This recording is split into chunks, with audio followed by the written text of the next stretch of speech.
Hello, welcome back to my channel. তো আজ আমরা যে ক্লাসটা করতে চলেছি সেটা ওই ক্লাস 10-এর চ্যাপ্টার 7-এর। এটা আমাদের 3 নম্বর ভিডিও ও লাস্ট ভিডিও, যেটা আমরা বলেছিলাম যে প্রথম ভিডিওতে যে আমরা এখানে 3টে ভিডিও কমপ্লিট করবো চ্যাপ্টার 7-এর। তো সেখানে এটা আমাদের লাস্ট ভিডিও। যে এই ভিডিওতে আমরা দেখবো প্রাণী হরমোন সম্পর্কে ডিটেলস। তার আগে আমরা জানি যে হরমোনটা কি। হরমোন কিছুই না, আগের ভিডিওতে আমরা মানে জাস্ট একটুখানি হিন্টস দিয়েছিলাম যে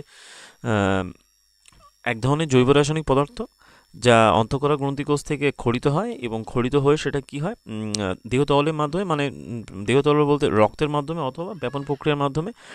ব্যাপন প্রক্রিয়ার কেসটা মানে উদ্ভিদদের ক্ষেত্রে হয়, আর প্রাণীদের ক্ষেত্রে দেহতলর বলতে বোঝা যাচ্ছে রক্ত বা প্লাজমা। তো রক্ত বোঝা যায়।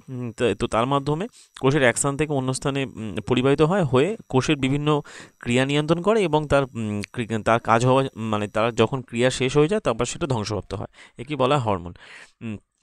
এখন এটা এখানে দুটো জিনিস রয়েছে, অন্তঃক্ষরা গ্রন্থি আর যেটি বহিঃক্ষরা গ্রন্থি। অন্তঃক্ষরা গ্রন্থির ক্ষেত্রে ধরো এরকম একটা নালী আছে যাদের ক্ষরণক্রিয়া কোষের মধ্যেই থাকে, বাইরে আসে না। তার মানে ক্ষরণক্রিয়া এদের কোষের মধ্যে থাকে। আর যেটি বহিঃক্ষরা গ্রন্থি তাদের ক্ষরণক্রিয়া কোষের দেহের বাইরে আসে। যেমন ওই বলা হয় যে ওই ঘাম নিঃসরণ টিসন ইত্যাদি। তো কীভাবে বলবো যে প্রাণীরা কীভাবে রাসায়নিক বা হরমোনের মাধ্যমে বার্তা পরিবহনের ব্যবস্থা করে, সেক্ষেত্রে এটা আমরা একটা জাস্ট দেওয়া আছে যে এখানে একটা যেমন একটা কাঠবিড়ালি, যদিও এই টাইপের কোশ্চেন নিয়েই কিন্তু রিসেন্ট হয়ে যাওয়া টেকনিশিয়ান গ্রেড সিতে কোশ্চেন এসেছে। সেখানে বলা হচ্ছে কাঠবিড়ালি যখন একটা ভীতিকর পরিস্থিতির সম্মুখীন হয় তখন এরা কী করে, তখন এরা নিজের দেহকে লড়াই করার জন্য বা পালিয়ে যাওয়ার জন্য প্রস্তুত হয়। সেক্ষেত্রে উভয় অত্যন্ত জটিল প্রক্রিয়া এবং এই কাজগুলো নিয়ন্ত্রিত উপায়ে প্রচুর শক্তি ব্যবহৃত হয়। তো এই ক্রিয়াগুলোতে বিভিন্ন ধরনের কলা ব্যবহৃত হয়ে থাকে। তো এই কলাসমূহের কাজগুলো একসাথে সুসংগত থাকে। তবে লড়াই করা অথবা পালিয়ে যাওয়ার মতো দুটো বিপরীতধর্মী কাজ পরস্পরের সম্পূর্ণ আলাদা, সম্পূর্ণ আলাদা স্বাভাবিকভাবে। তো এই সমস্ত কাজে সাহায্য করে থাকে কোন হরমোন, সেটা অ্যাকচুয়ালি অ্যাড্রিনালিন হরমোন, যেটা আমরা পরের দিকে দেখবো। তার আগে আমরা জাস্ট একটুখানি বলে রাখি, যেখানে বলা হয় ফাইট অ্যান্ড ফিয়ার হরমোন। তো সুতরাং এমন একটা পরিস্থিতি সৃষ্টি হয় যখন দেহে এই পরিস্থিতি মোকাবিলা করার জন্য উপযোগী কিছু প্রস্তুতি নেওয়া প্রয়োজন।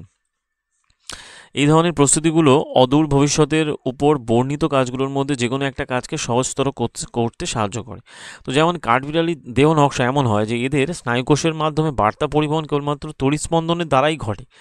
ওই যেটাকে আমরা আগের দিন বলছিলাম যে মানে ইলেকট্রোস্পেকট্রামের মাধ্যমে, মানে এরকম ব্যাপার হয় যে কয়েক সেকেন্ডের মধ্যে জিনিসটা আর কি ওদের মধ্যে একটা রিয়াকশন তৈরি হয়। যে আসন্ন ক্রিয়ার জন্য প্রস্তুতি নেওয়ার জন্য নির্দেশপ্রাপ্ত কলাসমূহের ব্যাপ্তিও সীমাবদ্ধ থাকে।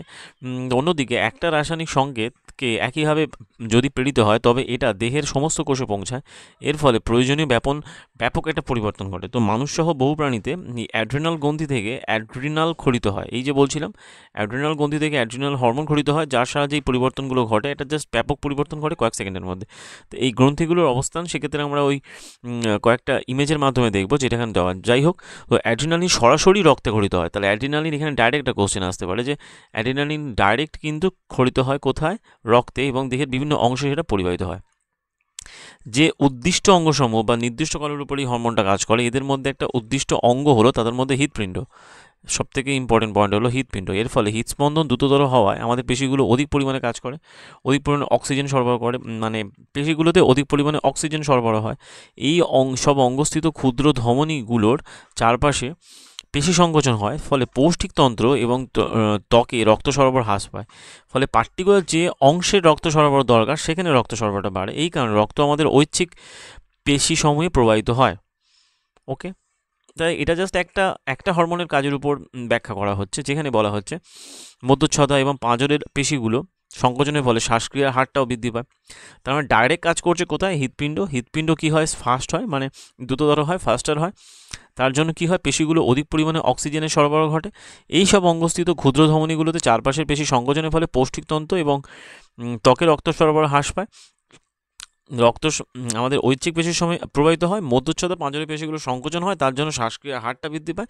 এই সব ধরনের প্রতিক্রিয়াগুলো একত্রে জীবদেহকে পরিস্থিতির সঙ্গে মোকাবিলা করতে প্রস্তুত করে ডাইরেক্ট, মানে কয়েক সেকেন্ডের মধ্যে, মাইক্রোসেকেন্ডের মধ্যে একটা ওই যে বললো যে যে ওই মানে তড়িৎস্পন্দনের মতো কাজ করে। যাই হোক, তো মানে বিভিন্ন ধরনের প্রাণী হরমোনগুলো আমাদের অন্তঃক্ষরা তন্ত্রের অংশ, যেটা বলেছিলাম যে এই যেগুলো অন্তঃক্ষরা অংশ আমার দেহে নিয়ন্ত্রণ করে এবং সমন্বয় সাধনে একটা দ্বিতীয় পথ গঠন করতে পারে।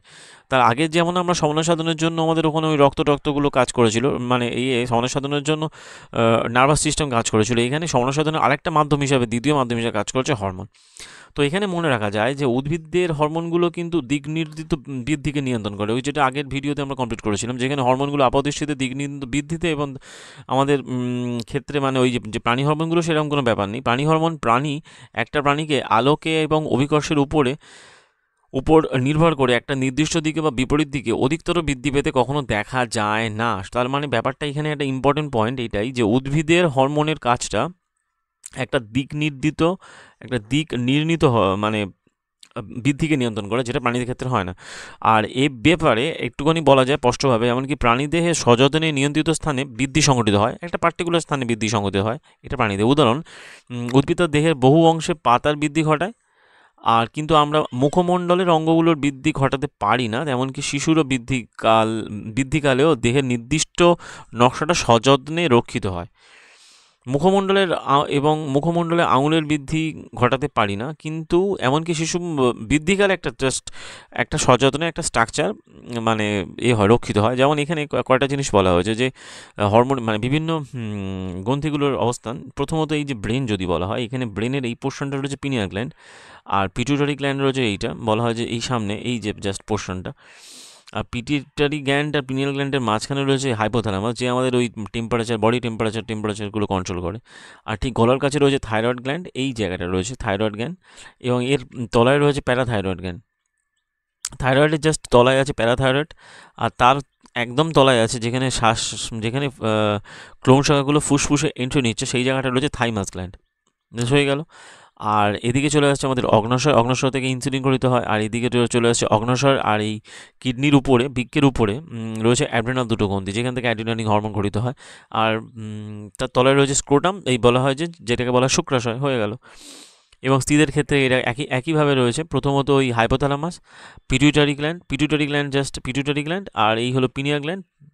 পিটুইটারি গ্ল্যান্ড আর পিনিয়াল গ্ল্যান্ড এই অবস্থান, দুটোর মাঝখানে রয়েছে যেরকম হাইপোথ্যালামাস, এর প্যারাথাইরয়েড, প্যারাথাইরয়েড, থাইমাস, অগ্নাশয় এবং অ্যাড্রিনাল, আর এটা হলো গর্ভাশয়।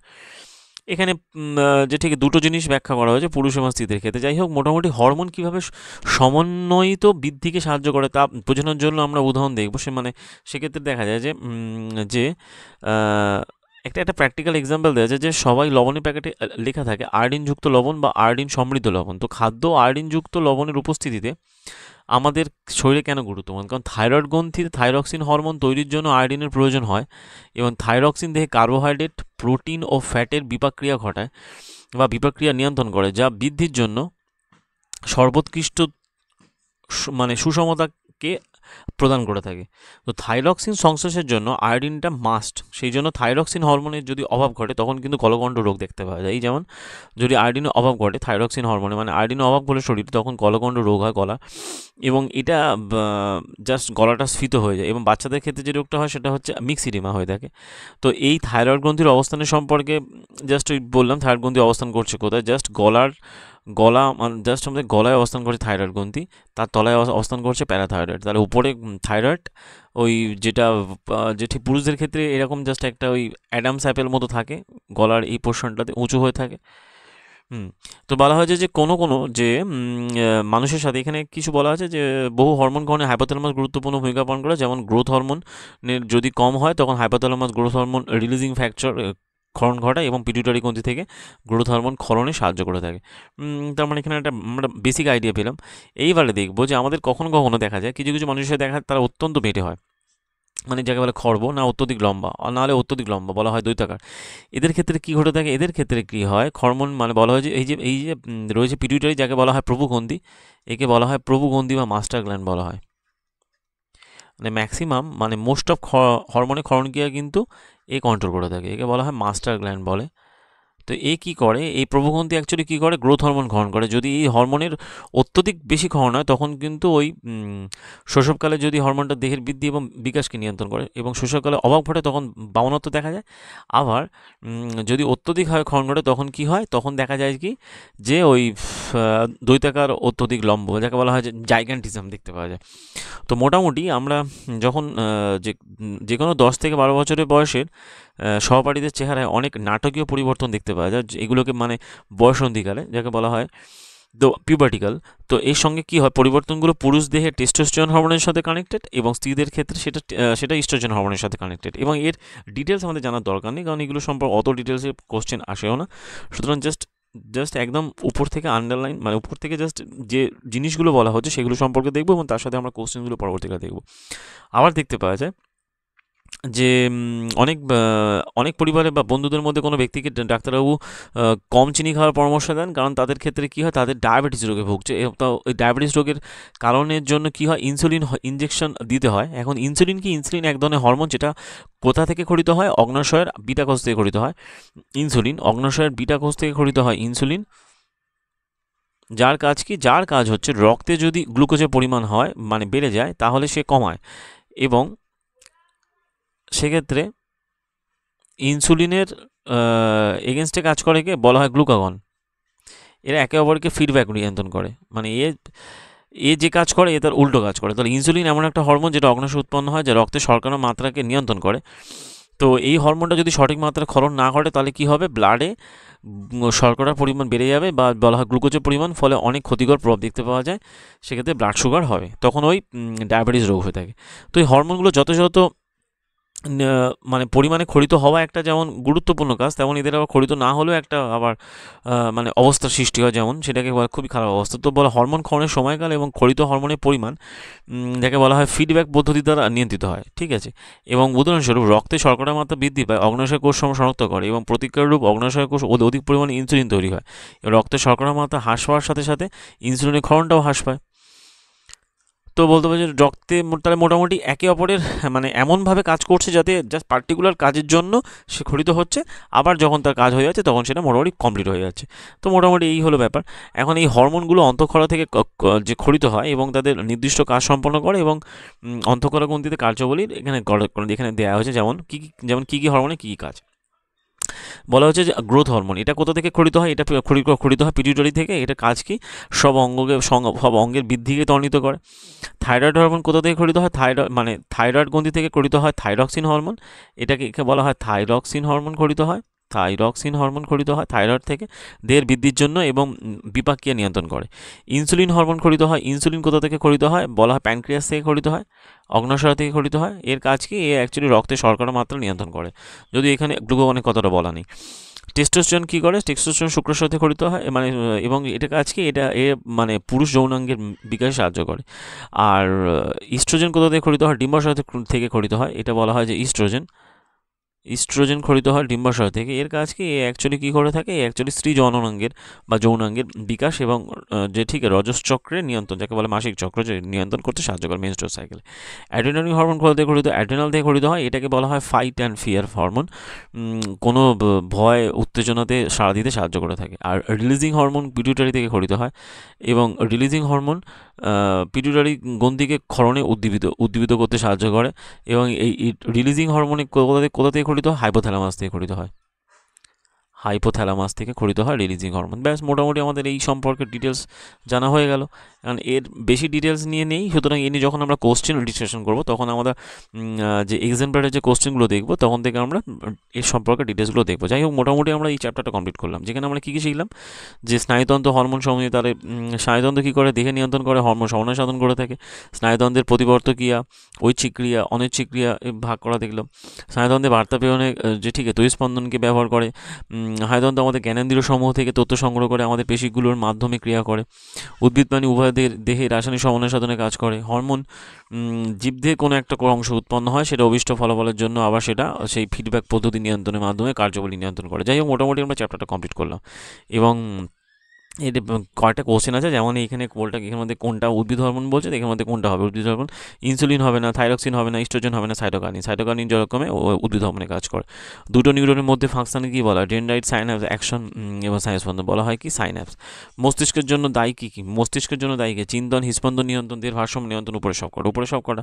ব্যাস মোটামুটি আমরা এরকম এর এক্সাম্পলারি কোশ্চেন যখন কমপ্লিট করবো তার মাধ্যমে আমরা সমস্ত কোশ্চেন দেখবো। যাই হোক, তো মোটামুটি আমাদের চ্যাপ্টার 7 কমপ্লিট হলো। এরপরে আমরা চ্যাপ্টার 8 টা শুরু করব। তো এই ভিডিওটা যদি ভালো লেগে থাকে লাইক করো, শেয়ার করো এবং চ্যানেলটাকে সাবস্ক্রাইব করো।